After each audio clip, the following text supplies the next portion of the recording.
Está un poco lento, pero ya va a comenzar. Muy bien. Bueno, buenas tardes. Bienvenidos a todas y todos. Es realmente un placer tenerlos aquí, aunque sea de manera virtual, para participar del conversatorio final de la Cátedra de Análisis y Crítica de Cine, que se presenta dentro del ciclo de actividades de cátedras de la Facultad de Artes de la Universidad Nacional de Córdoba. En esta ocasión decidimos aprovechar las paradójicas posibilidades que abrió este tiempo de pandemia para invitar a los críticos Lucía Salas, que está hablando desde Portugal, e Iván Pinto Beas, desde Chile, a debatir sobre un eje que puede ser o puede sonar pretencioso, pero que no deja de ser acuciante para todos quienes amamos al cine, al séptimo arte. En efecto, vamos a intentar pensar en qué es el cine en el presente, en vistas de que por primera vez en sus más de 120 años de existencia, en este asiago 2020 se ha vuelto realidad un fantasma que lo acosó en diferentes épocas. Me refiero a que por primera vez las salas del cine del mundo tuvieron que cerrar sus puertas, como sabemos, para evitar la propagación del virus. Algo que si bien todos esperamos que sea pasajero, no deja de ser una ventana un tanto inquietante a un futuro posible para el cine que se viene insinuando quizás con la creciente virtualización o privatización de la experiencia cinematográfica a partir del auge de la distribución de películas vía streaming. Bueno, en ese sentido creo que hay pocos invitados más pertinentes para pensar una cuestión como esta, o que de otra manera es cómo nos afecta a los amantes del cine esta situación de pandemia y esta situación de virtualización de la experiencia cinematográfica. Y digo que no hay invitados más pertinentes que Lucía e Iván, porque ambos ya tienen una extensa trayectoria en la crítica cinematográfica y también en la investigación académica, que por tanto los hace algunos de los pensadores más pertinentes e interesantes para tener en nuestra facultad, para volver a tener en nuestra facultad, porque ya han estado en nuestra cátedra y en la querida Facultad de Arte. Así que antes que nada les doy la bienvenida a Iván y Lucía, si quieren saludar ahí. Gracias, hola. y, y bueno, les voy a hacer una pequeña presentación. Iván Pinto Beas es crítico, investigador y docente. Es doctor en estudios latinoamericanos por la Universidad de Chile. Es licenciado en estética de la Universidad Católica de Chile y licenciado en cine y televisión en la Universidad Arcis, con estudios en comunicación y cultura en la UBA. Es editor general del sitio La Fuga, especializado en cine contemporáneo, y director y creador de La Gente Cine, otro sitio dedicado esta vez específicamente a la crítica cinematográfica. Por su parte, Lucía Salas es crítica e investigadora también de cine, es coeditora de la querida revista de cine La Vida Útil, una de las apariciones más interesantes de Argentina en los últimos años, y es doctoranda en la Universitat Pompeu Fabra de Portugal. Al mismo tiempo hizo la maestría en Estética y Política en la Universidad de CalArts de Los Ángeles, Estados Unidos, con una beca Fulbright del Ministerio de Educación de la Nación. Pues bien, hechas las presentaciones de rigor, me gustaría darles la palabra y quizás comenzando a hablar sobre cómo se modificó su relación con el cine o su experiencia laboral y artística relacionada al cine en 2020. Me parece que vos, Iván, querías tomar la palabra en primer lugar. Sí, bueno, no quería, pero la tomo igual y comienzo. Después, con todo lo que yo diga lo va a decir todo lo contrario, seguramente Lucía, así que vamos bien. Ok, gracias Martín, gracias Agustín, gracias a la cátedra por la invitación. La verdad, obviamente que siempre contento de compartir Y yo también, como les decía, estoy dando en Chile también como un curso de profundización de crítica de cine, en el cual también invito a críticos de cine, en lo posible de otros países también, a conversar. Entonces, como sentía yo que también, si me invitaban a mí, obvio que tenía que decir que sí, como por, ¿no? Un tema como de ética de trabajo, y como que, obvio, o sea, hay que ir.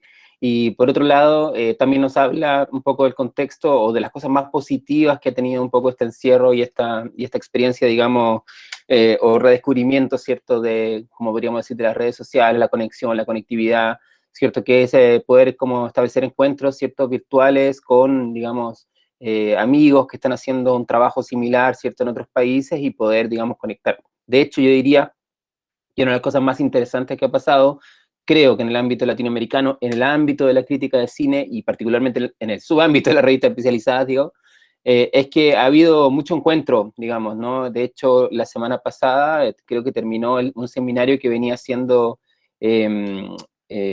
Transfrontera de Perú, el festival digamos, cine experimental, documental, no ficción, ¿cierto?, que lleva John Campos Gómez, ¿no? Y que justamente hizo este año un seminario de curaduría y crítica, donde particularmente invitó a, yo diría que críticos jóvenes, digo, entre 20 y 30 años, ¿no? Que están con sus proyectos de revista, ¿cierto? Y entonces teníamos a gente justamente, ¿no? De Ecuador, ¿cierto? Los chicos de La Vida Útil, los chicos de Chile, ¿cierto? Hubo como de México correspondencias. Entonces, eso fue, como me parece, de lo que observé, ¿no?, como un punto culmine, digamos, de unas conversaciones que estaban emergiendo espontáneamente en redes sociales, y que de algún modo esto ayudó como a cristalizar esto, ¿no? Como que hay una generación, me parece, que pudo conectarse, y a la luz de lo que está pasando también preguntarse sobre sus condiciones de experiencia cinematográfica, sus intereses y sus diferencias también, que también hay diferencias de enfoques, me parece, en cada uno de estos proyectos y en cada uno de estos enfoques, ¿cierto?, que también son interesantes. Particularmente, también a mí me hizo darme cuenta que en el mejor sentido me siento de otra generación en muchos planos. O sea, me siento con alguien que ya como que, ¿no?, un poco partió quizás a comienzos del 2000, o a mediados de la década del 2000, ¿cierto? Y en este periodo, digamos, no sé si más tardío, como, mano, como tengo tiempo para algunas cosas también, y no tengo tiempo para todo a la vez, digo, o sea, no puedo estar siempre arriba de la cresta de la ola viendo lo último de lo último, porque no me alcanza el tiempo, porque tengo deberes, pero sí trato, obviamente, de mantener, ¿cierto?, un sitio web, una revista, editando esos materiales, y también avanzando como en investigaciones particulares, en escritos, ¿cierto?, y en cosas que me van sucediendo, ¿no? Entonces, creo que también, dependiendo un poco de ese rango como generacional, donde toca quizás un poco esta crisis también, donde un poco hay como distintas recepciones, ¿no?, un poco de este momento de la pandemia, ¿no? Por ejemplo, algo concreto que me pasó con la pandemia fue que obviamente cerraron las salas. Es una crisis enorme para el sitio que yo edito, el que es el Agente Cine. O sea, yo trabajo en La Fuga tiene una dimensión mucho más semestral, cuatrimestral, ¿cierto? Va funcionando cada 6 meses con un número, pero el Agente Cine es un sitio que es como un sitio de batalla, ¿no? O sea, que va, digamos, a los estrenos, a los festivales, ¿cierto? Al comentario, digamos, de cartelera, ¿cierto?, y de comentario permanente. Bueno, y en un principio fue fatal. En realidad la crisis local ya la veníamos viviendo, ¿cierto?, desde octubre del año pasado, porque en Chile hubo una manifestación, ¿cierto?, el estallido social, y que de algún modo, como también comentaba Héctor Oyarzún en este encuentro de Transfrontera, fue una tremenda, como una interrupción de la cotidianidad. O sea, ya esa sensación de interrupción de la cotidianidad, de la suspensión de todo, ¿cierto?, de las actividades culturales, de un poco estamos en peligro también, ¿no? Nos surge a nosotros en octubre, noviembre y diciembre del año pasado, cosa que culmina un poco con una acción muy terrible en mi país, que fue el incendio del Cine Alameda, por culpa de se dice que de la policía, de una acción policial. El Cine Alameda, que es un cine importantísimo, que está en la mitad, digamos, del centro de Santiago, en la lado de Plaza Italia, ¿cierto? Es un cine independiente, cartelera alternativa, que siempre le da espacio a los jóvenes, y se había hecho un lugar como de protección de la protesta, ¿no? Digamos, protección en el sentido de proteger a los protestantes, o sea, de las policías, ¿no? O sea, había ahí un lugar como de primeros auxilios, donde los chicos, ¿no? Había como una cosa abiertamente como de digamos, crítica al gobierno, podríamos decir, de parte entonces se incendia esta sala, o sea, es como una tremenda pérdida simbólica. Y esto ya venía afectando la crisis de salas, o sea, venía hace un año más, 2 años funcionando una red nacional de salas independientes también, que venía creciendo, y se sumó la crisis de octubre, noviembre, y encima vino después la pandemia, entonces ya ha sido como un terremoto enorme para este circuito pequeño de estrenos independientes y nacionales que se había venido armando. O sea, pregunta para un sitio, para un editor de sitios, ¿cierto? Que está como tratando de llevar esto, digamos, es qué hacer, ¿no? Y ahí, bueno, hubo como un cambio como de, ¿no? Primero una suerte de autorreflexión, ¿no? Me parece ahí lo que un poco activamos fue más que el comentario de películas, una serie de columnas, ¿cierto? Tanto para octubre, pero después con la pandemia, ¿cierto? Como de autorreflexión, es decir, pensar un poco más allá ¿no? Tratar de redefinirnos en términos de nuestra actividad crítica, nuestra actividad no solamente comentar películas de cartelera, ¿no? Sino que más bien pensar otras variantes, pensar otras posibilidades, ¿no? Encontrar, ¿cierto? Por ejemplo, en estos videos fugitivos que salían en el marco de la crisis de octubre, ¿cierto? De denuncia, tal, elementos que podrían hacernos reflexionar, películas sobre temáticas como esas, ¿no? Que podían hacernos rever un poco el presente. Y ahora en la pandemia un poco lo mismo, ¿no? Digamos, ir como a buscar el cine a otros lugares donde no estaba, digamos, donde usualmente no íbamos. Me parece que a mí en lo particular se me activó mucho como una suerte de pasión por el archivo, en el sentido de más bien, más que ir a ver, ¿cierto? Lo que estaba en lo último, sino que más bien una suerte de deseo de ir a ver cosas que, digamos, en un cierto momento se estuvieron como liberando materiales y tal, y como más bien ir a ver cine clásico, ir a ver cine, digamos, de otro momento, de otros periodos, que también se me activó como mucho. Luego estaba este como boom que hubo como que hay todavía, ¿no? De festivales y contenido gratuito. Me acuerdo que vi gran parte de Visión du Reel, ¿no? Como que era como un festival, ¿cierto? De cine documental increíble, ¿cierto? En fin. También Sheffield Dog Fest y otro más vi, no me acuerdo, pero como que al principio estaba como muy furor. Esto es como wow, como que por fin tengo acceso, qué sé yo, esto es como estar en Cannes, pero en mi casa. Y realmente, en realidad, lo que empieza a surgir ahí es como una sensación, en mi caso, como a los 3 o 4 meses, una sensación de agobio y de exceso de información y de incapacidad, ¿no? Y de imposibilidad de poder absorber y de estar tan al tanto y de poder, no, o sea, estaba el festivales de Valdivia o en Chile, ¿cierto? Sanfic, ¿cierto? Y ponerle que podía ver 1 o 2 películas, o con todo, a veces con todo 2 películas, pero en general era una película al día, y para de contar, porque estás todo el día frente a la pantalla, y ¿qué vas a hacer? No te vas a poner a ver, o sea, es muy agotador, me parece a mí. Entonces trataba de liberar espacios para otras cosas, leer un libro y tal. Entonces, un poco eso me parece que resume un poco la idea de una subjetividad también como un poco, quizás no del todo preparada en términos del aparato fisiológico, ¿no? Y como tal, para poder afrontar esta cantidad, ¿cierto?, de información y saturación, ¿cierto? Y más bien reproponer o redirigir ahí una pregunta por una suerte de, qué sé yo, economía o ecología, ¿cierto?, mental, ¿cierto?, que habría que interrogar, y nuevamente interrogar ahí al cine y sus funciones, ¿cierto?, sensoriales, ¿cierto?, psíquicas, intelectuales, ¿cierto?, y afectivas, ¿cierto?, que podríamos decir dónde está eso, ¿no? O sea, ¿dónde está? Ha sido muy fuerte ver esta como ganada, digamos, de las plataformas de programación, ¿cierto?, por vía del contexto, ¿no? Como Netflix ahora, no, Netflix, Amazon Prime, ¿cierto?, etcétera, como se transformaron como, o sea, abiertamente en un momento era competitividad y ahora es como la hegemonía, y como, ¿no? Y tenemos ahora Fincher, podríamos decir, firmando un contrato, lo cual es parte de y tal, pero tampoco, lo que me parece así problemático, y creo que también deberíamos apuntar a pensar, digamos, como punto así, algo que también decía Héctor, Héctor Oyarzún, en varios textos ha estado escribiendo, ¿no?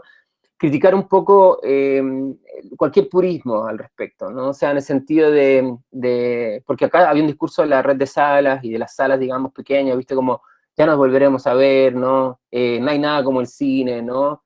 Volvamos a la sala, ¿no? Los festivales, Valdivia, ¿cierto? Un poco este año también, ¿no? Hasta que nos volvamos a encontrar, ¿cierto? Aquí estamos y tal, una suerte como de melancolía, digamos, un poco excesiva, ¿no? De esa, y como incluso llegando a lo contrario, ¿no? Lo digitalización no es cine, ¿cierto? Esto de conectarte a ver no es cine ni tal, esa como, ¿no? Y del otro lado, ¿cierto? Lo contrario, ¿no? Es decir, como casi, no sé, como una super hiper digitalización medio irreflexiva y donde no hay espacio para otra cosa tampoco, ¿no? Me parece que cualquier tipo de extremo al respecto, ¿cierto? Me parece como cuestionador. Lo que sí creo, y eso iba con la primera entrada, ¿cierto? Es que creo que algo que reavivó un poco, curiosamente, esto fue justamente el deseo de encontrarse, ¿no? O sea, el deseo de encontrarse a partir de las ideas, a partir de las interfaces, ¿cierto? Entonces, ¿qué nos hace tener algo en común, ¿no? ¿Qué nos hace pertenecer a algo así como una discursividad o una determinada operación, o una determinada generación, o determinado gusto, determinadas películas, determinados criterios, ¿cierto?, de programación, etcétera? Me parece que eso es lo que estaba ocurriendo con esta generación, digamos, insisto que es menor que yo, digamos, son 20, 30 años más o menos, ¿no? Yo tengo pasado 40, pero sí observé con mucha atención esto. O sea, esto era muy interesante para mí, o sea, para observar, ¿cierto? Decir, ok, son chicos que se han criado, por lo general, con muchas pantallas digitales, están súper conectados, y de repente necesitan como sacar la voz en conjunto, ¿no? Como ver como contrastar, comparar experiencias, ver qué está pasando, ¿cierto? Cómo son cómo son las localidades, ¿no? Cómo son los contextos locales, ¿cierto? De cada uno de estos espacios de crítica y cinefilia para poder pensar, ¿cierto? Un lugar de enunciación. Ojalá, pienso yo, algo vinculado a una perspectiva, ¿no? Un poco más desde acá, desde el sur, etcétera, ¿no? Pero bueno, lo que pienso que está ocurriendo ha sido, de todas maneras, lo más positivo, creo yo, ¿no? Eso es lo que puedo como avanzar. Dije como hartas cosas al mismo tiempo, pero centralmente, resumiendo, ¿cierto? Evidentemente es una experiencia que impacta, ya se nos ven impactando nosotros de lectura el año pasado, me afecta como el tema del exceso y cómo pensar el tema de, no sé, si hay como algo así como pensar una ecología, ¿cierto? Mental, psíquica, afectiva con respecto a, digamos, la información, ¿no? Y cómo pensar eso, cómo productivizar justamente el contexto, ¿cierto? En un marco, ¿cierto? De reflexión, pensamiento, ¿cierto? En fin, como algunas preguntas, ¿cierto? Que me parece que quedan ahí como instaladas y para conversar, ¿cierto? Para más adelante. Así que yo por ahora diría esto y después podemos continuar. Perfecto, Iván. Sí, está buenísimo lo que contas de esta experiencia de cierto azoramiento frente a la inmensidad de posibilidades que se abren, que se abrieron, y la cantidad de información que uno está recibiendo constantemente, porque me parece que es uno de los problemas centrales, pero me gustaría ver la opinión de Lucía sobre cómo te modificó a vos, Lu, esta experiencia de la pandemia en tu relación con el cine y con la crítica. Bueno, primero, hola a todos. Muchas gracias por la invitación. Es un gusto siempre verlos. Y como decía Iván, para mí también es muy potente esta experiencia de cómo poder ver a personas como ustedes que no nos cruzamos en el día a día porque vivimos tan lejos y de repente ahora nos vemos mucho, pareciera como que si nos viéramos mucho más seguido que antes, lo cual es una paradoja. Y lo que Iván decía me resuena mucho porque yo venía, como contaba Iván, hace la semana pasada o la anterior hicimos como un Transcinema, el Festival de Cine Transcinema organizó un seminario de crítica y curaduría y llamó a personas de distintos países y estuvimos ahí con la vida útil y de alguna manera yo venía con una experiencia desde el principio de la pandemia como obviamente muy negativa para con esta existencia virtual, ¿no? Como esta sensación de que la vida se iba a relegar ahora a salas de Zoom y que todo era como una especie de existencia devaluada. Y la experiencia del seminario de Transcinema de alguna manera me hizo entender que, si bien obviamente igual toda esta vida de encierros y toques de queda y demás es tan... Esperemos que haya una vacuna y que sea de nuevo, no sé, saludable poder vernos y tocarnos entre nosotros, pero hay ciertas experiencias positivas que salieron de esto, que tienen que ver con esta construcción de redes internacionales que, sobre todo en el caso de Latinoamérica, yo vivo ahora en España, entonces más aún, ¿no? Hay un montón de gente que no veo hace años directamente, pero creo que en un contexto como el latinoamericano, donde los recursos suelen ser escasos para movernos, las distancias son largas, hay un inicio de como encuentro y un inicio de colectividad que se organiza gracias a la virtualización de ciertas experiencias que de alguna manera hay que capitalizarlo para nuestro favor. O sea, hay que agarrar, creo que empiezan a surgir estas experiencias de encuentro forzosas que de alguna manera podemos reorganizar para traerlas políticamente hacia nuestro molino, por decirlo de alguna manera. Por ejemplo, el seminario Transcinema creo que es el inicio de una colectivización de la crítica del cine latinoamericano, por lo menos para mi generación. Como decía Iván, somos todos más o menos entre los 25 y 35 años, y yo que venía con una idea de esta mierda de lo virtual, ahora creo que hay vida en lo virtual, digamos. Esto dicho, como la vida útil, la revista que editamos, que se edita mitad en Córdoba, mitad en Buenos Aires y un poquito en España, que cumplió 3 años ayer, así que estamos medio festejando con ustedes. Honestamente tengo la sensación de que el trabajo de la revista no cambió tanto, lo cual puede ser eso. Lo cual puede parecer una paradoja, pero realmente me pregunto cuando Iván estaba contando cómo, digamos, de esta idea de esta crisis, yo siento que el trabajo de la revista no cambió demasiado porque este agobio y esta sensación de saturación de contenidos que se da ahora durante la pandemia con esta como hiperdisponibilidad de materiales que aparecen online, siempre fue para nosotros el contexto de la revista. O sea, esta sensación de que hay infinitos materiales en Internet a los que uno puede enfrentarse, esta historia del cine infinita que está toda en Internet porque todos nosotros somos más o menos buenos en piratería y por lo tanto nos podemos mover por espacios más o menos informales en los cuales la historia del cine oficial y no oficial circula, siempre fue un espacio, siempre fue nuestro espacio presente, ¿no? Para nosotros nuestro presente siempre era esta especie de confusión infinita que es Internet en cuanto a un espacio de descarga. Entonces, yo creo que lo que hizo la pandemia de alguna manera fue traer a un nivel más accesible esa forma a la cual nosotros solíamos adquirir nuestro conocimiento ya de antes. Entonces, de alguna manera, algo que era un secreto se transforma en un secreto a voces. Y un montón de gente que nosotros nunca esperamos, de repente empezó a adquirir estas mismas prácticas de piratería de alguna manera. No sé si está bien que diga esto, pero en una clase, pero digo, hay un montón de gente que empieza a adquirir estas prácticas de piratería que teníamos nosotros, que es el origen fundante de la revista. Que es una cinefilia que piensa la historia del cine tanto como la historia del cine del presente. Entonces todos estos movimientos que Simón Guzmán dice aguante la piratería. También aguante el cineclub la piratería, por otro lado. Pero todas estas ideas que aparecen en la pandemia, ¿no? Que ante la saturación del presente uno recurre a las películas de años anteriores, esa siempre fue la manera en la que nosotros lidiamos con la sobreabundancia, digamos, del cine. Entonces siento que es raro decirlo, pero no, nosotros terminamos de editar el número 3, entramos a imprenta y a los 3 días se declaró el estado de emergencia. O sea, peor timing imposible. Y ahora el número 4 va a salir a principios de diciembre.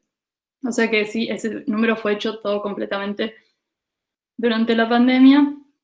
Y sin embargo, la estructura de trabajo no cambió tanto. Quizás no es lo mismo que lo diga yo, que yo siempre viví la edición de la revista como una cuestión a distancia.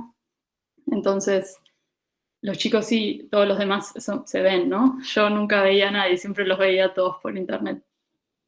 Yo creo que ahora el quiebre va a ser cuando sea la fecha del Festival de Mar del Plata y eso sí va a ser un shock grande, porque sí ese es el evento del presente que para la revista es el más significativo, en donde todos se encuentran, en donde más se movilizan las ideas y ahora vamos a intentar de alguna manera responder a eso virtualmente. Pero pensando, más allá de eso, de que quizás bueno, después particularmente para mí, ¿no? A nivel laboral, como para todos, la pandemia fue un desastre porque yo trabajo en festivales de cine, así que el trabajo se precarizó. Un trabajo que ya es precario se precarizó al 1000% y se exacerbó de alguna manera, como el capitalismo en nuestra profesión se exacerbó terriblemente, porque es como el trabajo se multiplica, parece que uno está trabajando todo el tiempo, pero los recursos escasean, ¿no? No hay dinero para nada. Pero pensando en el cine en el presente, o qué es el cine en el presente, que me parece una pregunta difícil, pero como finalmente es la pregunta del crítico, ¿no? Y se supone que nosotros somos críticos, o a veces. Justo hoy vi por primera vez, esta es una confesión que me da un poco de vergüenza, pero hoy vi por primera vez El Ángel Azul, nunca la había visto.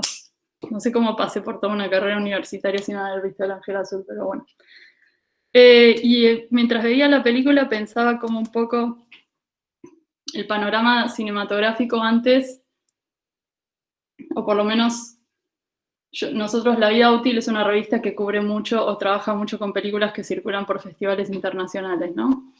Entonces pensaba como el panorama del cine contemporáneo independiente, o sea, el panorama de festivales y de salas independientes, como que antes era como una especie de, como la escena final de Stella Dallas de King Vidor, no sé si se acuerdan, pero es como Stella Dallas que sacrificó todo por su hija, en la última escena mira a su hija casarse por una ventana, como que hay un grupo de gente en la calle, un grupo de personas pobres que están en la calle viendo como esta glamorosa boda de la hija de Stella Dallas, y Stella Dallas no puede asistir a la boda, sino que la ve como otras personas y la ve a través de esa ventana, que es como una pantalla, ¿no? Como que uno tiene la sensación de que antes era eso, ¿no? Estaban los festivales de cine, que eran en lugares lejanos, y uno, no sé, y los espectadores estaban como, no sé, cuando uno leía al crítico contando, haciendo las crónicas de festival, uno estaba como detrás de esa pantalla, como Stella Dallas, digamos, y adentro estaban los críticos como viendo las películas y qué sé yo, y uno estaba siempre como afuera. Ahora como que tengo la sensación de que el panorama se transforma más en El Ángel Azul, ¿no? Como que es como este profesor, no sé si se acuerdan la trama, pero es un profesor de escuela que es muy moralista, termina en un cabaret por una cuestión de cómo reprender a sus alumnos, digamos. Se enamora de Marlene Dietrich, que es como la actriz principal del cabaret, y este lugar que antes era como una especie de infierno moral, se transforma en un lugar súper amistoso, y lleno de abundancia, y esa abundancia y esa excesiva sensualidad en algún momento se transforma en una pesadilla. Y tengo la sensación de que ahora lo que pasó es esto, ¿no? Ahora todos los festivales están online, todos podemos entrar, todos podemos como poder correr por el parque de diversiones, y ese exceso de sensualidad se transformó como en una pesadilla. Es como una especie de jardín lleno de malezas, ¿no? Y entonces pensando en esa idea, porque justo estaba volviendo al cine pensando en esa idea, porque hoy pude ir al cine porque estaba abierto, pensaba, bueno, pero ¿qué es ese cabaret? ¿Qué es lo que se ve detrás de esa ventana? ¿Como eso es el cine? O sea, ¿qué es el cine en el presente? Y creo que el movimiento por lo menos para mí, el movimiento que sucedió con la pandemia, con esta idea de las pantallas, no sé, que uno pueda estar de repente en todos los festivales desde su casa, que es como una especie de sueño y pesadilla a la vez, hace como una especie de movimiento de pensar que el cine antes era lo que hacían los cineastas, o por lo menos hasta, siempre el cine fue varias cosas, ¿no? Pero el cine más que nada es eso que hacen los cineastas, y ahora que estamos todos conectados y que hay toda esta sobreabundancia, el cine es lo que ven los espectadores. Como tengo la sensación de que hicimos ese movimiento de alguna manera. No sé qué piensan ustedes.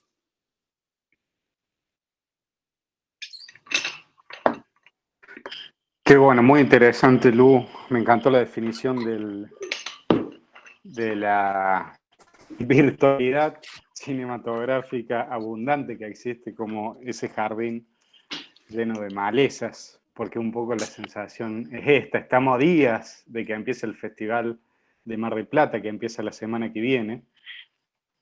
El jueves que viene tengo entendido que comienza, que era de alguna forma nuestra gran fiesta cinéfila de todos los años, donde uno se encontraba con amigos, donde, bueno, podía experimentar la cinefilia en su sentido más potente y vivaz, digamos, ¿no? Y da un poco la sensación eso, de que hay muchas posibilidades. Por un lado, se abrieron un montón de posibilidades que antes resultaban complejas, porque para ir a un festival había que tener tiempo, dinero y conseguir viajar a distintos lados. Hoy los tenemos a mano, pero al mismo tiempo hay como una suerte de empobrecimiento de la experiencia cinematográfica, de la experiencia cinéfila, de la experiencia de compartir un espacio con otros, teniendo esa adrenalina de tener el contacto por primera vez con las películas que estuvimos esperando todo el año y demás. En ese sentido me pregunto cómo ven ustedes, porque también hay otra cuestión interesante que se tocó en las dos introducciones que hicieron, que fue la construcción de redes y de comunidades que antes estaban dispersas a partir de Internet, digamos, ¿no? Bueno, ¿cómo ven ustedes esta experiencia, por ejemplo, con los festivales de cine y con la posibilidad de mantener o de restituir de algún modo esa experiencia comunitaria de la cinefilia, de estar compartiendo con les amigues un encuentro tan hermoso con el cine como el que ocurre en los festivales?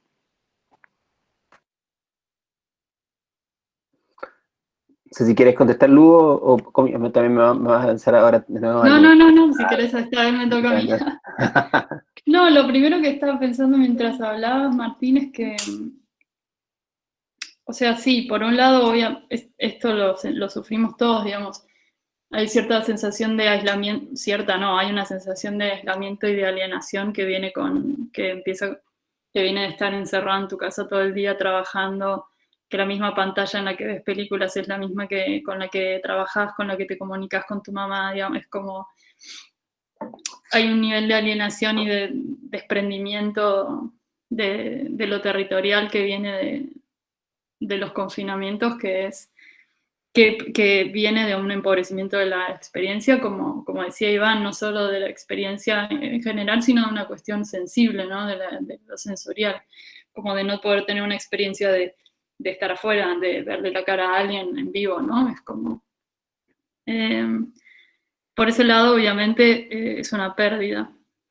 Pero en cuanto a la construcción de redes y comunidades, me pregunto si esto no devela que los festivales no son el único lugar donde se puede construir redes y comunidades en el cine. Y que hasta que quizás los festivales no sean el espacio más propicio o el mejor lugar para construir redes en un sentido total, como solíamos pensar antes que los festivales, ¿no? Son como eso, como ese encuentro. Obviamente son lugares espectaculares para conocer cinéfilos, ¿no? Que somos lo que somos, entonces para conocer gente que como que piensa el mundo de la misma manera que uno, para poder compartir tiempo y espacio. Pero los festivales también son altamente restrictivos, como decías, o sea, se necesita tiempo, se necesita dinero, sobre todo dinero, para poder ir. Entonces quizás deberíamos dejar de pensar en los festivales como el centro de la construcción de comunidad y empezar a pensar en construcciones de comunidades más atadas al territorio local. Por ejemplo, nosotros acá en España hoy día no podemos salir del municipio. Y en algunas ciudades, en San Sebastián no porque es chiquito, pero en Barcelona sé que no pueden salir del barrio durante el fin de semana, a ese nivel. Entonces uno se ve como altamente anclado en los metros cuadrados que que le tocan recorrer. Y hay algo de eso que empieza, por lo menos a mí me dice, que hay que empezar a formar comunidades, no solo estas comunidades internacionales de los festivales, ¿no? Porque que son sumamente valiosas, porque son sumamente diversas a nivel de, sobre todo, de identidades nacionales, ¿no? Uno tiene amigos de repente de todos los países y eso hace que como que, no sé, el mundo de repente se torne algo más material, pero también tratar de, quizás es un llamado a empezar a pensar como en redes más locales, en redes de distribución más locales, en redes de conocimiento más locales, y que esas mismas redes se vayan conectando entre ellas. O sea, quizás pensar en los festivales como el centro único de la cuestión fue un error, y es un error del que ahora nos podemos retractar un poco, ¿no? No sé qué piensa Iván. Sí, estoy como con hartas cosas juntas, como al mismo tiempo pienso en mi actividad y en mi quehacer, y o sea, me gustaría como también, digamos, no dar tan rápidamente por sentado que algo así como esta idea de comunidad espontánea, que se junta, ¿no? Como algo así como una suerte de encuentro amistoso entre gente que somos todo lo mismo y nos identificamos y tenemos buena onda, y como que más bien me parece que, por ejemplo, como que los pongo un poco en el lugar de o sea, en este caso yo viendo un poco lo que está como, ok, ¿y cuál es tu posición como crítico? ¿Qué pasa desde dónde estás parado, ¿no? ¿Cómo ves un poco la posición tuya como espectador? ¿Cuáles son los criterios de lectura? ¿De qué manera reproduces o no determinados criterios o estándares, ¿cierto? Qué sé yo, hegemónico, no hegemónico, ¿de dónde viene tu lectura, ¿cierto? Como que me ponía, yo soy como quizás muy también, así funciona mi cabeza, muy cerebral, ¿no? Entonces, y pensaba también en otra cosa que iba como desanudando, digamos, en la medida que iba ocurriendo esto, obviamente está el grupo de los chicos del sitio en el que yo edito, que realmente todos son más jóvenes, y estoy ahí como en el fondo estamos siempre dialogando, y en el fondo mi misión ahí un poco es generar esta estructura en la cual podamos como continuar, ¿no? Como continuar con el proyecto y, bueno, instarlos ahí, como sigamos con esto y propongamos por acá, ponamos por acá. Pero al momento este momento una cosa como de gestión, ¿no? Cierta comunicación, ¿no? Otros, comunidad, ok. Pero después hay otro momento también que tiene que ver quizás con algo más próximo, íntimo, ¿no es cierto? Como respecto al encuentro, ¿cierto? Con las películas y los objetos y con la propia escritura, ¿no? Que me parece que ahí el tiempo corre en otro lado. Y yo pienso esto a propósito de una sensación que incluso en momentos como muy duros, digamos, de la pandemia o de lo que estaba pasando en mi país, o sea, esto suena, ahora va el giro como muy emotivo, ¿no? Pero yo creo que el cine nunca te dejó solo en ese sentido, o sea, el cine nunca, digamos, nunca terminaba por abandonarte, ¿no? Y lo pienso porque incluso en esos momentos vas atrás de algo así como aquellas imágenes que te miraron demasiado, o sea, aquellas imágenes que no puedes sacarte encima de la cabeza, o tratas de sacarte, ¿cierto?, esta realidad, ¿cierto?, no para alienarte, obviamente, en el cine, sino que más bien para tratar de que esa imagen te entregue una forma de comprensión nueva de este entorno. Un poco cuando Luz citaba estas películas, ¿cierto?, del cine clásico, el periodo clásico, ¿cierto?, cómo yo, ¿cierto?, en mi tiempo, mi contemporaneidad, me comunico con esas películas, y desde ahí, ¿cierto?, me interpelan, ¿no?, me están mirando porque están hablando de mi contemporaneidad. Y ahí como me pasó algo, por ejemplo, muy concreto ahora con la muerte de Solanas, para decir algo así, como que me pasó concreto, y justo leí el texto de Nico Prividera sobre la muerte de Solanas, que me parece de lo más sólido que leí, digamos, en cuanto a alguien que digamos, se siente como crítico, pero también parte de esa tradición, ¿cierto?, o como, digamos, debatiendo con esa tradición, pero a la vez también hace toda una reflexión, ¿cierto?, sobre dónde está él, ¿cierto? Y yo digo, bueno, todo lo que ocurrió al interior suyo, en su mente, en su afecto, ¿cierto?, en su memoria, para reconstruirse su mirada a partir de Solanas, ¿no? Y ahí pasa algo parecido, porque en algún punto, cuando yo empiezo a escribir, hace ya 15 años atrás o más, quizás Solanas era como el fantasma, ¿no? Era como, no, ¿cachai? Como no, digamos, estoy buscando todo lo contrario, ¿no? Que me interesa justamente un cine más poético, no dirigido, ¿cierto? No propagandista, en fin, ¿no? Y ahora, como también hice mi tesis de doctorado, un poco también en una discusión muy álgida con sus teorías y su ideas de la década del 70. Trabajé con Glauber Rocha, Raúl Ruiz, digamos, toda mi tesis gira en torno a, y Luis Ospina, es decir, toda mi tesis, digamos, discutía profundamente, ¿cierto?, las teorías y las ideas que vienen del tercer cine y un poco las ideas de Solana, ¿no? Y sin embargo, desde que murió, he estado viendo todas las películas recientes después del 2000 que empieza a hacer Solanas, ¿no? Y no sé por qué, o sea, es un impulso medio irrefrenable, o sea, siento como la necesidad y la pulsión y como una forma, una suerte de duelo, pero también una manera nuevamente de reencontrar el cine en ese lugar donde yo espero que no, ¿no es cierto? No estaba, ¿no es cierto? Para poder reflexionar de vuelta sobre las tradiciones y tal. Entonces, como que en el momento último de esta batalla, ¿cierto? Que en el cual estamos en la mitad de la noche viendo una película, tratando de escribir un texto, pensar alguna idea que te dé, digamos, que te mantenga, ¿cierto? Y a eso voy, como mantenerse, ¿cierto? Me parece que el cine es ese recurso, ¿no? Como psíquico, afectivo, ¿cierto? Y en el fondo, y que... y voy a esa imagen así como de media trasnochada, ¿no? O sea, como media trasnoche, de estar ahí como tratando de sacar un texto y como no sacarte esa idea de encima y como tratando de reconstruir, sino incluso en tu escritura, ciertos procedimientos, procesos, tradiciones que tienen que ver más con la operación de la crítica quizás.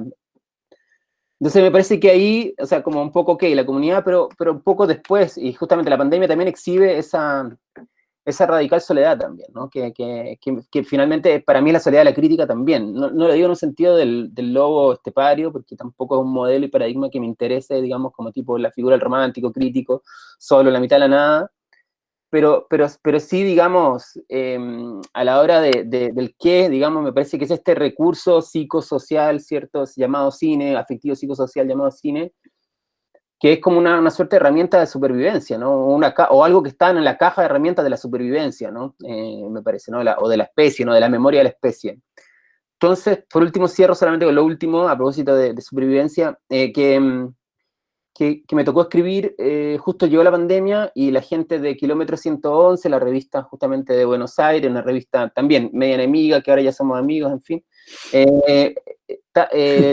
me mandó a escribir un texto de Ignacio Agüero y sobre su última película que se llama Nunca subí el Provincia, ¿no? Y me tomó un mes escribir ese texto, o sea, un mes completo, digamos, tratar de definir qué es lo que me pasaba con esa película. Y la película es muy particular porque es una película radicalmente como deconstructiva, ¿no? De la narración, pero finalmente tu experiencia como espectador es una película que te obliga constantemente a mirar por qué hizo un corte a otro y por qué, y a dónde te está retrotrayendo, cuáles son las asociaciones que hace este tipo con una imagen del 70 en Super 8, ¿cierto? O después una imagen en video, ¿cierto? De comienzo de la década del 2000, una imagen que graba en celular, ¿cierto? Más contemporánea, y todo en torno un poco a una suerte poética del habitar, del espacio y la memoria, ¿no? Y pensaba eso, ¿no? Como que impulsaba a Agüero a filmar, ¿cierto? Estas como hechos nimios, ¿cierto? De la vida cotidiana y estas como detalles, ¿cierto? De la memoria, esta memoria del espacio, esta poética, ¿no?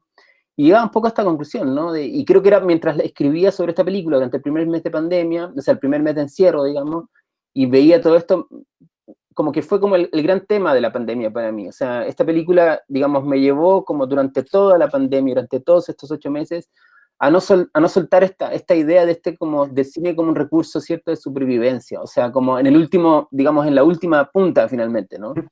Y que a la búsqueda de eso, digamos, no importa tanto si es la última película que se estrenó, si es la película que encontraste en un festival, si es una cine que estás redescubriendo. De repente me encontré el cine, no sé, en un documental sobre Lukács, ¿cierto? Un documental súper básico, clásico, y de algún modo, no súper aburrido en términos formales, ¿cierto? Pero sin embargo ahí encontraba algo que, digamos, me volvía a conectar con esta dimensión como superviviente, ¿no? Como del recurso psíquico afectivo, ¿cierto? De algo que me hacía andar, digamos, para funcionar simplemente, ¿no? Para mantener una suerte de memoria e imaginación viva y sentir que estoy acá presente, ¿no? Que todavía estoy acá, ¿no? Y entonces, un poco, o sea, a propósito de obviamente, la comunidad, tú decías, ¿cierto? Tal, pero este plus, ¿no?, que tiene la experiencia cinematográfica, o sea, hay algo ahí que te toca en el momento de encontrar ciertas luces sobre la experiencia humana, y no voy a poner el sentido, ¿cierto?, ni la religión, ¿no?, pero en el fondo a la larga, ¿cierto?, lo quiero poner pragmáticamente como un recurso, es un recurso psíquico-afectivo, ¿cierto?, como, y de supervivencia, digamos, de la especie, o de la, no sé, de la especie y de lo que hay fuera de la especie, que sé yo, más allá de la especie también, ¿no? Pero como un poco pensar en esa última imagen posible, ¿no? Porque en el fondo todo esto también nos lleva a esas imágenes de finitud, ¿no? Es una época de los confines, de pensar el límite del humano, de ir más allá de todo eso, ¿no? Bueno, en fin, son como el umbral, habla Berardi, ¿no? Pifo Berardi un poco de esto, ¿no? El umbral, ¿no? Como que es un buen tema para pensar ahora, ¿no? Me largué y me súper así me disparé, pero bueno, por ahí. No, pero está muy bueno porque además hablas también de la experiencia del crítico más íntima, digamos, ¿no? Que de su batalla por tratar de, no sé si objetivar o si plasmar una experiencia singular y sin duda subjetiva, íntima, con una película en un texto, algo que constituye una lucha constante, digamos, con las limitaciones del lenguaje y contra uno mismo muchas veces.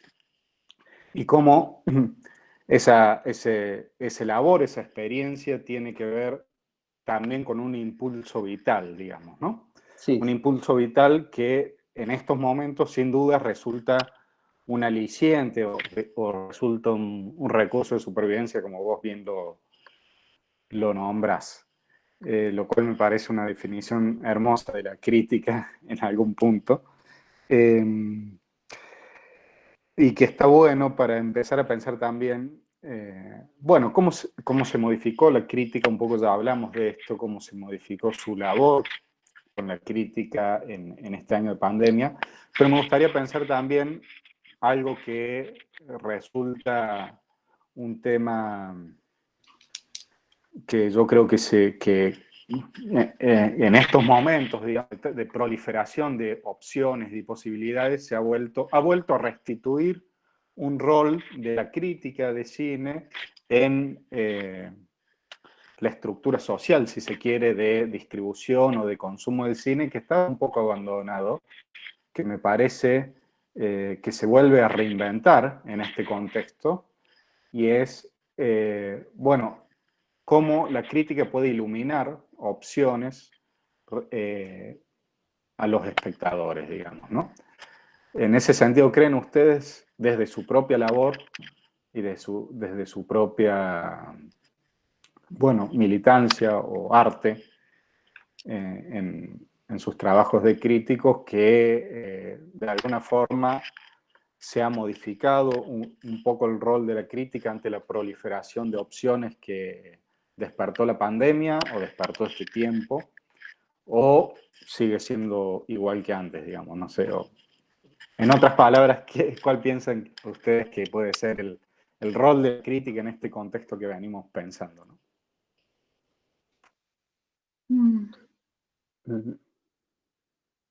Pensando un poco yo más de una vez me pregunté ahora que dijiste Ignacio Agüero y yo nunca subí el Provincia, como más de una vez estuve en la cuarentena pensando qué estará haciendo Ignacio Agüero ahora, ¿no? Porque digo, sus películas, y sobre todo las últimas, parten de un sistema creo que él lo llama como de deambular o merodear, no me acuerdo cuál es la palabra que dice, pero como... y son películas de una persona, ¿no?, que sale afuera y da vueltas y encuentra como focos de atención, ¿no? Focos de atención de la memoria, focos de atención de la historia, como encuentra las cosas invisibles o sea, encuentra cosas que no se ven, ¿no?, en el tejido social. Y entonces pensaba, ¿cómo se podría estar haciendo Ignacio Agüero ahora que no se puede salir? Y pensaba todo el tiempo si se puede deambular de manera virtual también, porque no nos queda otra que deambular de manera virtual, y en ese sentido tiene un poco que ver con lo que vos decís, que esto que decías vos, ¿no? Como vuelve esa función de la crítica de de señalar, ¿no? Como decir, no de señalar en cuanto a juicio de valor, esto es bueno o malo, sino, bueno, está todo este mar de filmes, habría que prestarle atención a esto, que es horrible, ¿no? Es una tarea que puede ser hermosa o terrible. Y yo por lo general, bueno, nosotros en la revista como a veces tenemos esa idea de eso, ¿no? Como que la revista La Vida Útil es un poco una especie de acompañamiento colectivo a un descubrimiento constante de la historia del cine, entonces estamos como todo el tiempo diciendo, uy, hay que ver esto, y vemos esto, y entonces es una operación sobre la cual siempre estamos trabajando. Yo creo que igual, por un lado tenés razón, en el sentido de que la sobreabundancia hace que uno siente, como no sé si a vos te pasó, Iván, también, pero yo como sentía cierta responsabilidad muy pequeña, ¿no? Porque tampoco creo que tenga una gran influencia, pero cierta responsabilidad de como tratar de encontrar, como dentro de todo esto que hay, qué es cada cosa, ¿no? Y como tratar de encontrar como distintas cosas valiosas que parecía que se iban a perder en la marea, y como que con la revista tratábamos de hacer cosas en eso, obviamente en medio de toda la fatiga mental que produjo, sobre todo esto al principio, ¿no? Como todo el mundo, había mucha gente que no podía escribir porque, digamos, la situación se impuso de tal manera que escribir era casi imposible. A mí, digamos, cómo se modificó la crítica, más que en ese sentido, uno siempre estaba como tratando de, obviamente el cine es nuestra forma, como decía Iván, digamos, de alguna manera es como nuestro acompañamiento afectivo número uno, pero uno siempre trata de como estar conectado por el mundo a través del cine, pero también por fuera de, ¿no? Y como estar siempre políticamente activo en su contexto. A mí esto lo que me dio más ganas de expandir, salir del cine de alguna manera. No salir del cine en el sentido de salir de las películas, porque seguí viendo muchas películas, pero sí de empezar a pensar más, o me encontré a mí misma pensando más elementos externos a, no sé, yo soy una cinefila dura, de ese tipo de que la puesta en escena no es ley, ni todas las otras cualidades, quizás las cualidades más indiciales de una película o más contextuales, como que vienen siempre me venían en un segundo grado, digamos, y me encontré a mí misma mucho más pendiente de cuestiones más estructurales, contextuales, como tratando de encontrar indicios del mundo, indicios de lo real en cualquier cosa que veía, como haciendo un movimiento contrario. Como antes veía el cine, digamos, el mundo a través del cine, y ahora estaba tratando todo el tiempo de encontrar el mundo de afuera, dentro de las películas, porque no podía verlo, porque no podía salir. Y en ese sentido, como creo que se dio un giro subjetivo, o sea, obviamente hace años que viene este giro subjetivo de la primera persona, pero creo que había mucha gente pensando en esto, como tratando de pensar realmente como, casi te diría hasta el paisaje social, el paisaje geográfico, cualquier tipo de paisaje a través de las películas. Como que las películas se derramaron sobre la superficie del planeta de alguna manera, no sé. Me gusta mucho esa última idea tuya, Lu, y yo creo que hermoso. en realidad yo te iba a decir, o sea, pensaba mientras vos lo decías y estaba montando sobre mi propia imagen de esto, y sí, también pienso que, o sea, justamente lo que te iba a decir, ¿no? Que quizás me pasó algo así como que me descalcé del objeto cine, o sea, siento que este desparrame o derrame, ¿cierto? Realmente hace la pregunta como radical en términos éticos, estéticos del cine, finalmente, ¿cierto? Que tiene que ver con la forma de mirar también, más que en el objeto, ¿veo? Sino como que lo que nos lleva una suerte de gran pregunta sobre el cine como finalmente como una forma de pensamiento, una forma de memoria, una forma de encuadre, como que va mucho más allá de, digamos, de este criterio, digamos, quizás estandarizado del gusto, ¿cierto? De lo que estaba bien o lo que está, incluso en esos términos. Claro. Y esto justo lo digo también porque me tocó editar, ahora una de las cosas que estoy por lanzar es una colección de libros pequeños como ensayos breves, me tocó editar un libro de Carlos Losilla, que es un crítico español, digamos, un tipo que a mí me gusta mucho cómo escribe, por lo demás. Y su libro es fantástico porque es un diario de la pandemia, o sea, es un diario cinéfilo de la pandemia. Y el diario está constantemente yendo y viniendo, ¿no? No solamente, o sea, va a las películas, pero no solamente a las películas que está viendo, sino a las películas que vio y quiere recordar, ¿cierto? Como al pasado, al presente, pero en este gran marco, ¿cierto? De una subjetividad, ¿cierto? Que es la propia de él, del diario, en este marco de la pandemia, en la cual estas películas nos dan claves de lectura sobre el presente y sobre nuestro estado actual, digamos, psíquico, afectivo, ¿cierto? Y tal, ¿no? Como, y también está esa operación de descalce, o sea, como se descalza esa suerte de presente, más bien se vuelve una presencia constante, pero que está en ningún lado, ¿no? Y en cualquier parte y en todos lados, por un lado, pero en ninguna parte, podríamos decir a la vez, ¿no? Una cosa así. Y creo que eso también me pasó, o sea, que es una parte que se liberó también en ese sentido, ¿no? De como decir, ya está, no voy a seguir, digamos, el cine no lo voy a encontrar así, como con esta suerte de búsqueda de lo nuevo y de lo más inmediato, ¿no? Sino que más bien necesito, o sea, fue como una necesidad también que sentí, como descalzar y tener como otro tipo de relación, ¿no? Encontrar las películas o el cine en otro lugar, en textos quizás también, en novelas, ¿no? Como en otro tipo de operaciones, en otro tipo de reflexiones que eran las que y ahí volver a aparecer un poco el cine, porque en mi caso soy muy neurótico, como ven, entonces como la operación del cine siempre venía, ¿cierto? Como queriendo exprimir a su objeto, ¿no? Tipo, ya, dámelo, digamos, quiero ver ahora y quiero ver la otra, si voy a Valdivia voy a ver 7, 8 películas y quiero saber lo último que está pasando y como muy voraz y muy incisivo, ¿no? Sobre lo que no, esto sí, esto, como una cosa así.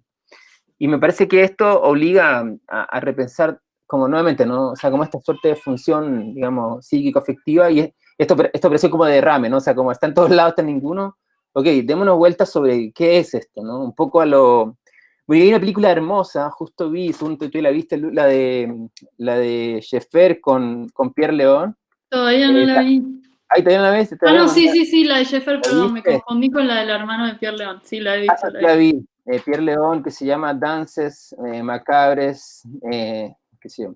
Y esa película tiene un dispositivo muy, o sea, súper simple en algún punto, o sea, porque es como entrevistas y conversaciones, Pierre León con Jeffer, con Rita Acevedo, pero a la vez va haciendo como una gran reflexión, ¿cierto? Como una suerte de antropología de la imagen, podríamos decir, una relación de la imagen y la muerte, ¿no? De la memoria, ¿no? Y un montón de cosas, ¿no? Y también fue otra de mis películas de pandemia, diría. O sea, esas películas como, así como El Agüero, esa película que me tocó esa fibra, digamos, que digo, bueno, necesito descalzarme de mi presente, necesito pensar otras cosas, que es de dónde me está tocando, ¿no? O dónde me están tocando estas imágenes, ¿no? Y qué hacer ahí.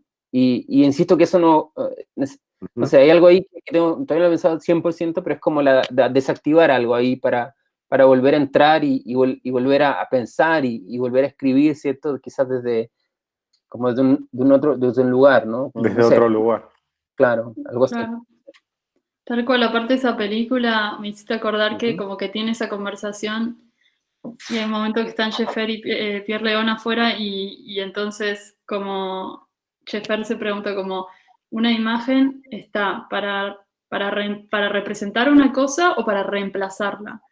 Y como la diferencia entre eso, ¿no? Como de producir una representación de o generar un reemplazo, ¿no? Como tomar el lugar de... Y eso me da la sensación de que pasó también con el cine en la pandemia, ¿no? Como el cine está para representar una cosa y ahora de repente para tomar el lugar de, ¿no? Como para reemplazar, porque de alguna manera casi que, como decís vos, fue un reemplazo de todo orden, hasta afectivo, por momentos. Sí. O sea, volvemos un poco a esta idea. Qué lindo, qué interesante. Sí. Dale, Martín, por favor.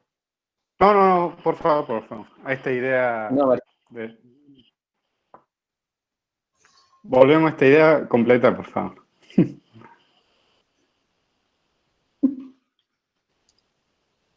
Perdón, yo quería de paso invitar a si alguien tiene preguntas en base a la conversación, digo, un panorama muy interesante, muy provocador, también muchas ideas bien propias de gente que escribe mucha crítica. Entonces, invitar también a quienes están aquí en la sala de Meet, si tienen preguntas, a hacerlas por los micrófonos o por el chat. Perdón, Iván, mientras tanto, si querías terminar lo que estabas por decir. Ya se me olvidó, ya era, o sea, pues, pasó y el delay y todo, y ya está. Bueno, vamos a otra cosa. No, por favor, sí, aprovechemos, conversemos, y muy bienvenidos todos a comentar y a discutir quizás. Sí. ¿No?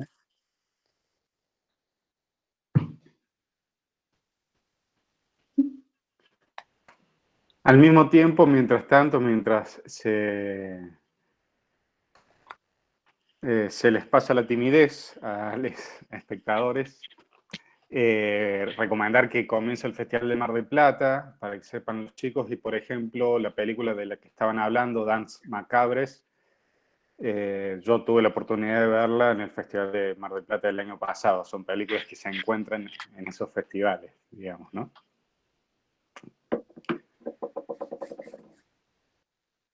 Sí.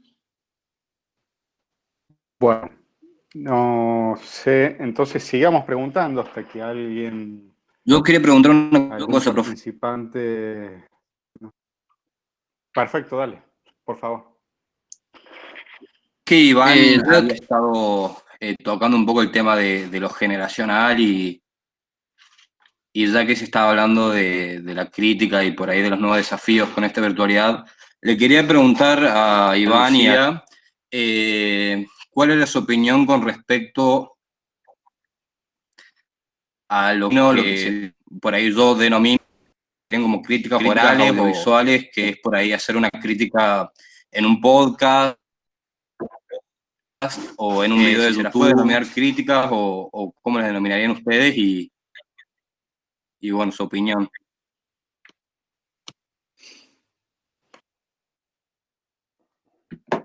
Lu, ¿quieres contestar o contesto yo? ¿Cómo quieres?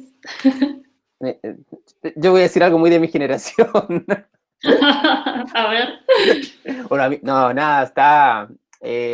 o sea, voy a decir algo evidente.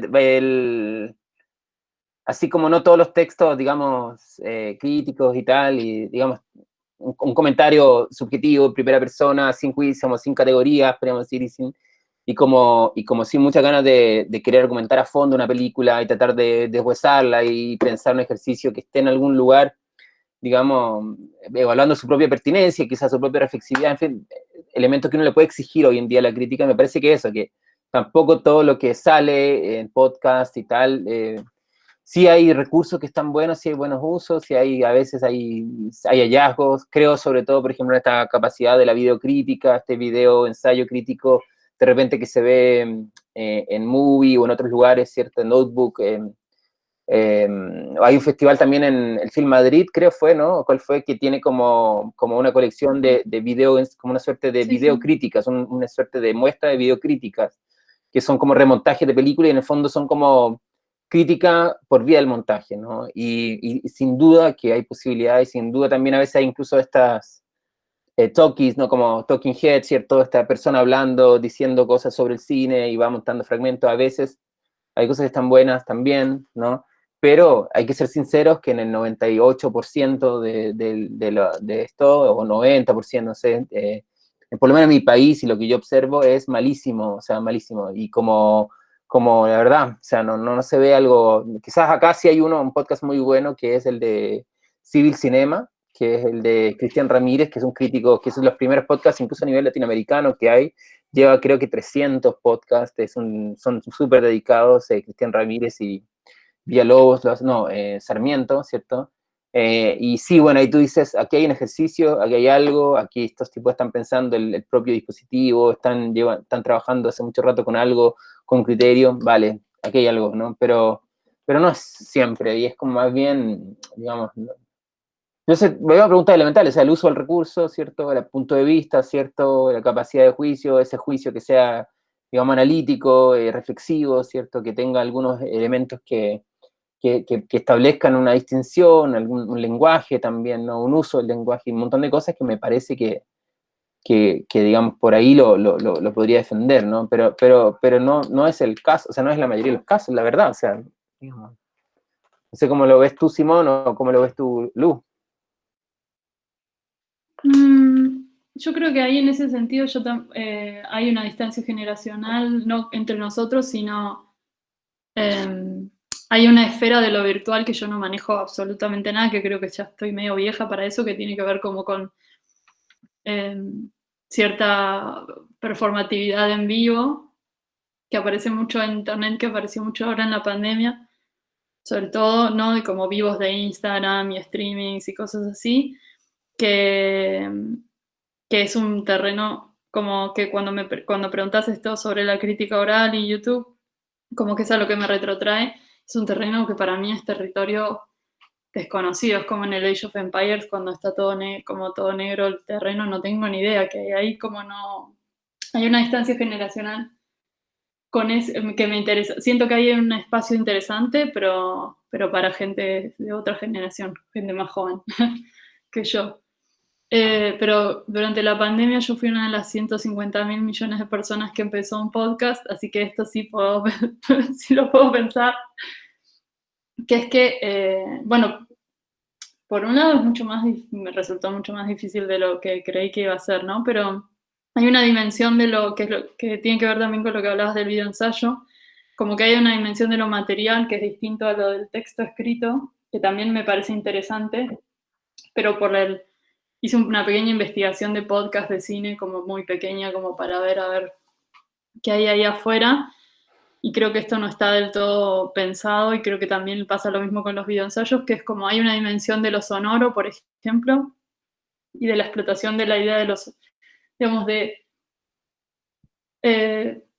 como que siento que tanto las críticas por YouTube o como en video críticas, como los podcasts, que serían como lo mismo pero en sonido, no encuentro algo que esté pensando como el sentido al que están apelando, o sea, el sentido en el sentido de los 5 sentidos, ¿no? Como, digo, uno escucha podcast y por lo general es, no sé, gente hablando durante 2 horas diciendo como sin ningún tipo de sentido, no es como la vieja radio, ¿no? No hay un sentido del ritmo. Entiendo que esto es muy complicado de hacer, pero a mí me interesa, por lo menos lo que me interesa hacer a mí, que no sé si lo hemos logrado aún, tiene que ver con tratar de incorporar cierta materialidad sonora a un pensamiento sistemático sobre cine. Y después, bueno, la sensación de como, supongo que hubo tantos podcasts durante la pandemia porque a uno le da la sensación de acompañamiento, la sensación de no estar solo, como la sensación de que hay una voz en la habitación, ¿no? Con uno, que también me parece interesante, como de alguna manera un retorno a lo radiofónico. Pero sí, es lo mismo que con la crítica. Lo que vos decís igual, Iván, me resulta que pasa lo mismo con la crítica escrita, digamos, la falta de sistematicidad, la falta de distancia crítica, la falta de pensamiento crítico, es un mal que aqueja a todos los formatos. Sí, sí, claro, en nuestra época, o quizás cuando Claro. nace 2005, 2004, era el blog y esta escritura tipo blog, pero en realidad la escritura tipo blog permitió también muchas cosas, un tipo de comentario, un deshacerse, ¿cierto?, de quizás de estructura arcaica de análisis, una voz subjetiva, una manera de... Y ahí hubo también, ¿no?, un filtro, o sea, hubo blogs que sobrevivieron y que lograron, digamos, llevar esto a un nuevo lugar, me parece, ¿no?, expansivo, polifónico, ¿cierto? Gente que hizo carrera, ¿cierto? Partió en el blog, ¿cierto? Terminó, ¿cierto? ¿No? Como... acá también, bueno, acá están a full, hasta en Instagram, ahí me siguen, o sea, se ve en Instagram como no solamente de sitios de live, sino muchos posts como microcríticas en Instagram, ¿no? Ocupando las imágenes de películas, hay microcríticas, hay muchísimo, ¿no? Y capaz también, ¿no? O sea, hay que tener en ese sentido confianza, ¿cierto? Que creo que un uso interesante puede haber, o sea, no hay que ponerse tecnofóbico y si no, acá, ¿no es cierto? Como medio fóbico, no sé cómo. Pero claro, pero en el fondo es como que cada época tiene su ¿no? Como su desafío, podríamos decir, ¿no? En este plano, ¿no? Lo que hay que hacer es ser purista, ¿no? Pero a la vez también mantener alguna exigencia, ¿no? Sí. Mateo tiene una pregunta. Está bueno. Hola, gente, ¿me escuchan? Sí. Tenía una pregunta, en realidad no la pensé mucho, pero quería ver si tenían alguna opinión respecto a la relación, digamos, entre mercados y estrenos, porque me pongo a pensar que por ahí la situación por la que todavía estamos atravesando ha democratizado varias cosas, si se quiere, o de manera parcial algunas cosas, pero por ahí, digamos, en las dinámicas de producción o de distribución, a veces no pareciera haber una democratización tan notoria. Por ejemplo, hoy leí una noticia de que por cada mes que se retrasa el estreno de James Bond, la productora pierde $1 millón y estaba previsto el estreno para febrero del año que viene y, digamos, en cierta forma tienen el lujo de la especulación, pero por ahí me pongo a pensar en otras realidades más radicalmente diferentes, en donde por ahí producciones más acotadas o de presupuesto más acotado, digamos, tienen que batallar, digamos, por salir a rodar o en el mejor de los casos estrenar y por ahí no tienen ese privilegio, digamos. Iba por ahí un poco, no sé qué opinión tienen o qué se les ocurre sobre eso. Bueno, me lanzo el tiro porque es como lo tengo muy cerca, ¿no? Que es el caso del cine chileno y los documentales y el cine independiente, que ha sido una catástrofe, la verdad, o sea, una catástrofe para todos los estrenos de esas películas, que estábamos en un ritmo de estreno muy bueno, digamos, a 5 o 6 estrenos nacionales por mes, digamos más a veces, ¿no? Como con un público que iba creciendo, y esto ha sido una catástrofe para muchas películas que tenían, digamos, su estreno planeado para ahora, digamos, desde marzo en adelante, abril, mayo, y que han ido viendo, postergando. Y en realidad acá el sector cultural, no solamente el cine, está todo en crisis. Tenemos una ministra que está desaparecida, digamos, que sale como haciendo unos comentarios diletantes, como me gustan las aves cuando vuelan, y como que le preguntan de presupuesto, dice, sí, el mar nos da lecciones, como cosas así. Y como que, y tenemos una catástrofe cultural de proporciones, o sea, enorme, y finalmente es esto, o sea, para la sobrevivencia de estas industrias creativas, cinematográficas, se requiere en este momento urgente, como se hizo en otros lugares, como Alemania y tal, un apoyo directo, digamos, del Estado para mantenerlas a flote, ¿no? Y se requiere eso para poder sostenerse. Y en este momento es catástrofe social, se están generando protocolos y tal, pero el sector está a pérdida. La ministra dijo la semana pasada, fue muy polémico, dijo, bueno, la cultura tiene que esperar porque hay cosas más necesarias, ¿no? Esa fue la ministra de Cultura, o sea, la que está, digamos, destinada a defender el presupuesto de cultura frente a, ¿no? Como un objeto, en el fondo, de primera necesidad, ¿no? Como de... Y bueno, salió diciendo eso. Entonces, sí, no, eso es lo que te puedo decir de acá. El escenario es como muy catastrófico, y recién ahora están empezando a estrenarse como con más, digamos, generando nuevas estrategias, digamos, algunas películas que venían con más peso, podríamos decir, a estrenarse, ¿no? Como por ejemplo, un thriller que es comercial, digamos, político, que se llama Matar a Pinochet, que es sobre el intento de asesinato que hubo Pinochet, o de atentado, o de acción épica, o qué sé yo, del 82-83, que en Chile, ¿no? Y que, bueno, a eso le están poniendo fichas ahora, y están como generando una estrategia para ver si logran estrenar, ¿no? Pero imagínate, estas son las más grandes de las pequeñas, imagínate las que están medianas y más abajo, ¿no? O sea, como... Entonces, como de un tema, están regalando, o sea, lo que han optado mucho es regalar sus contenidos, que es ponerle en una plataforma, digamos, cultural o lo que sea, y regalar básicamente contenido, ¿no? Pero no digamos que son prioridad de Netflix o de estas otras, digamos, plataformas, ¿no?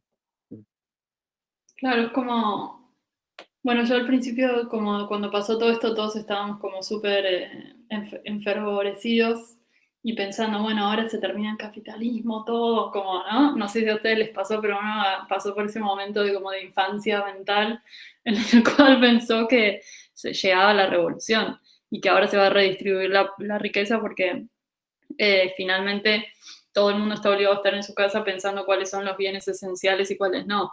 Y en ese sentido la cultura se presentó como un bien esencial, en el sentido de que todo el mundo, lo primero que aparecen es listas de películas, instrucciones sobre cómo adquirir o cómo acceder a ciertos contenidos. Obviamente, primero está la salud, la educación. Primero no tener COVID, segundo tener para comer. Y bueno, por ahí bastante cerca estaba la cultura.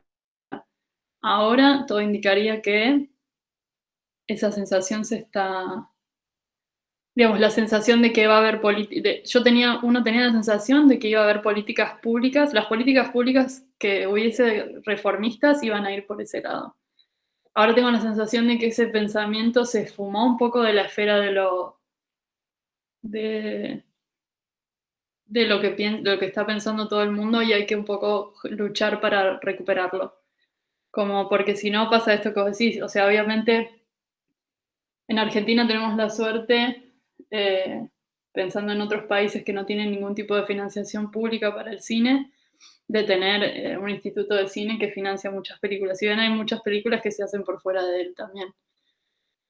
Pero en ese sentido la situación argentina es un poco mejor que en varios otros países. Sin embargo, hay un mercado que claramente está, digamos, todas estas películas que no se están estrenando, las que tienen que ir a recuperación. ¿Qué va a pasar con todo eso, digamos?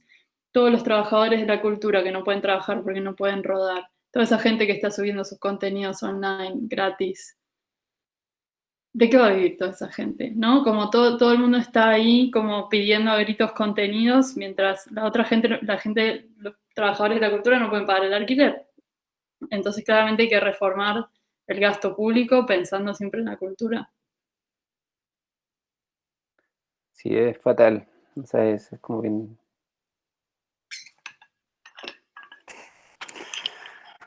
Bueno, empezamos con un diagnóstico positivo de las posibilidades de la pandemia y terminamos Con que no se puede pagar el alquiler. Cerremos por fuera, Martín. Claro. Pero quería ver si hay alguna pregunta más.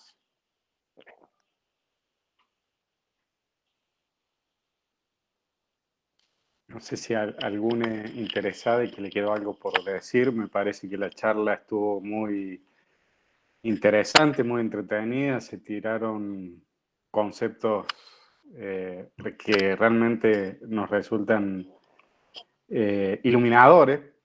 Yo creo que hubo una mirada más bien optimista respecto a lo que posibilitó la pandemia y respecto a, si se quiere, el futuro del cine, pensando este concepto un tanto caprichoso, bueno, de la manera más llana y práctica posible, digamos. La Lu nos acaba de contar también que ya estuvo yendo a una sala de cine, o sea que creemos que vamos a poder volver a tener esa experiencia y quizás en un futuro todas las posibilidades que se han abierto en este año de pandemia se puedan complementar con bueno, el visionado de películas en la sala, que es lo que todos que añoramos, ¿no? Bien. Bueno, no tenemos más preguntas. Quería agradecerles enormemente haberse prestado para estar nuevamente con nosotros en la cátedra de análisis y crítica. Estamos cerrando el año con ustedes. Me parece que fue muy iluminadora para todos los que pudieron estar aquí. Además, la charla va a quedar grabada y va a estar colgada en YouTube. Así que muchas otras personas, muchos otros estudiantes que no pudieron estar aquí la van a poder acceder a ella. Y entonces no me queda más que agradecerles enormemente su generosidad, su amabilidad y su lucidez para pensar estas cosas que estamos atravesando, ¿no? Muchas gracias a la cátedra, a ustedes por la invitación, a todos quienes estuvieron aquí escuchando, atentos o no, digamos, pero estuvieron aquí. Muchas gracias a todos. Un abrazo y espero que nos estemos encontrando por ahí. Chau, chau. Gracias a todos. Muchas gracias por la invitación. La verdad que fue un gusto total. Y ojalá que aprueben todos y promocionen todos. Un abrazo, chicos. Un gusto, bueno. Muy bien. Hasta luego. Chao, Un hasta luego. abrazo grande. Saludos a la gente por allá, a Chacho y demás. Le mando un beso grande. Un beso grande, una alegría verte.